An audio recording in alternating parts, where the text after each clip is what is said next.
tells them that Christians have nothing to do with Antichrist. They say that it's only after we're gone that Antichrist shows up, because Antichrist can't show up while the church is in the world. That's what people say. That's what some people teach. But this verse is telling us no. This verse is telling us that it's Christians here now. We're the ones that have to deal with, and we're the ones, by the grace of God and through the power of God, that must overcome Antichrist. And who else could do it? I mean, who else can overcome Antichrist but Spirit-filled Christians who have the power of Jesus Christ in their lives? Nobody else except for true believers. Now, let's look at one more verse in John. Let's go to 2 John, the little book of 2 John. Just turn the page, a couple pages. 2 John, here's the fifth reference to the word Antichrist. It's in verse 7. 2 John 7. John wrote, "For many," and what's that next word? Deceivers, many deceivers have gone out into the world who do not confess that Jesus Christ has come in the flesh. This is a deceiver and an antichrist. So based upon this verse, again, is there only one antichrist? Is there only one based upon this verse? No. He says there's many that have gone out into the world. And what does he call them? He calls them deceivers. And that, again, tells us that antichrist is a word that applies to things that are subtle, things that are tricky. Deceivers, seducers, tricksters, there's a lot of them. They've gone out into the world, and they are trying to lead subtly away from the truth of Jesus Christ. That's what we've read in 1 John and 2 John. We've looked up all 5 references to the word Antichrist, and what have we found? This is what we learned just from studying our Bibles, not from listening to any speculation, but just reading the good book ourselves, which I've done and which now you have seen. We have learned that there are many antichrists. We've learned that they are deceptive and tricky and subtle. We've learned that they come from within the church and try to lead people astray. We've learned that they are here now. And we've learned that Christians, true Christians, must do battle with them and overcome them through the power of God. Isn't that right? That's what we've learned. That's the foundation that we have learned from 1 and 2 John. Now, there are other passages in the books of Daniel and Revelation. Although they don't use the word specifically Antichrist, Daniel talks about a little horn that is definitely Antichrist that we're going to be looking at very shortly. Paul in 2 Thessalonians 2 talked about something called the mystery of lawlessness and that wicked, which is definitely Antichrist. And then in the book of Revelation, there's something called the beast, this beast that rises up out of the sea, which is not David Hasselhoff, but something else. But anyway, Revelation talks about this, Paul talks about this, Daniel talks about this, and most scholars are pretty clear on the fact that these references in the prophecies are definitely referring to something that is Antichrist, even though the word specifically is not used. Now here's my question. If the only times in the Bible when the word is used is in 1 John and 2 John, and we've learned that there's many, they come from within, they're subtle and they're deceptive, and that it applies to something that Christians have to overcome, would it make any sense when you go to Daniel and Revelation that talks about the horn and the beast and this mystery of iniquity, which is definitely Antichrist, that the prophecies would shift gears away from the foundation that's been laid in the Bible and then talk about something that is from the outside of the church and something that Christians have nothing to do with and don't have to do battle with? Would that make any sense? Would it make sense for the prophecies to completely move in a different direction from the direction that has been laid in 1 and 2 John? I don't think so. And as we keep on going, I think it's going to be very, very clear what this is talking about. Let's go to the book of Daniel. Daniel chapter 7. Daniel is the parallel to the book of Revelation. It's basically the revelation of the Old Testament.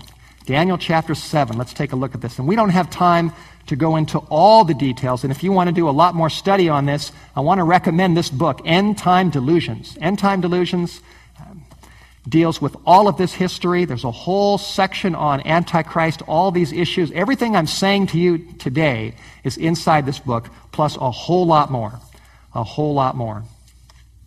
So we're going to look at Daniel 7, then we're going to talk about some history, and then we're going to continue and talk about the big battle. that is actually going on right in front of our eyes if we have eyes to see it and to understand spiritual discernment of really what's going on around us. So Daniel chapter 7, let's do a little bit of study here as we build up to what Daniel says about the little horn. Daniel 7 verse 1. Daniel was in Babylon. He had a dream. The Bible says, in the first year of Belshazzar, the king of Babylon, Daniel had a dream and visions of his head while upon his bed. He wrote down the dream, telling the main facts. In verse 3, in his dream, he saw four great what? Four great beasts, and they rose up. They rose up from the sea, four of them, each different from the other. Verse 4 says the first was like what kind of an animal? Like a lion, right? And it had eagle's wings. And then in verse 5, suddenly another beast, a second one, like what kind of an animal? Like a bear, right? And the bear rose up, and it had 3 ribs in its mouth, and a word was given to it to arise and devour much flesh. In verse 6, Daniel said, after this I looked in my dream, and he said, there was another beast. And what kind of an animal was it like? It was like a leopard, right? A leopard that had 4 heads and 4 wings. Verse 7, after this I saw in the night visions, and behold, a fourth beast, dreadful and terrible and exceedingly strong. It had huge iron teeth. It was devouring, breaking in pieces, and trampling the residue with its feet. It was different from all the beasts that were before it, and it had 10 horns.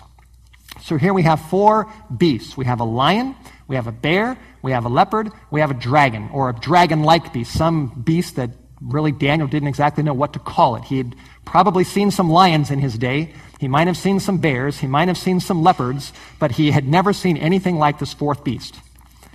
So here we have in prophecy, I often call this God's prophetic zoo. God's zoo. Now, obviously, these beasts are symbols of something. We can't expect real beasts like this to be rising up out of the Pacific Ocean or the Atlantic Ocean or the Mediterranean Sea. Now, the next question is, in order to understand this, we have to know what a beast represents in prophecy. What is a beast? Some people think the beast is a big computer in Belgium. Have you ever heard that idea? Big computer. Other people, of course, most people think the beast in the book of Revelation is this super bad guy. It's this half-man, half-devil like Nikolai Carpathia in the Left Behind series. But what does the Bible say?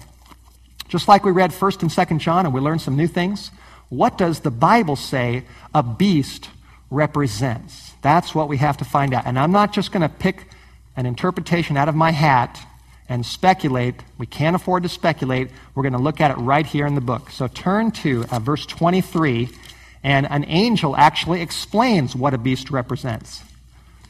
In verse 23, in Daniel's dream, the Bible says, thus he said, this is an angel talking to Daniel, thus he said, the fourth beast shall be the fourth computer upon the earth.